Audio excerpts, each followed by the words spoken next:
Hi guys! Mga kainday, tingnan nyo.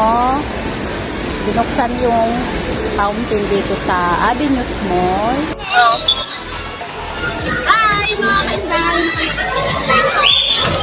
Lalaro ako dito kasi di ko pa maranasan yung ako.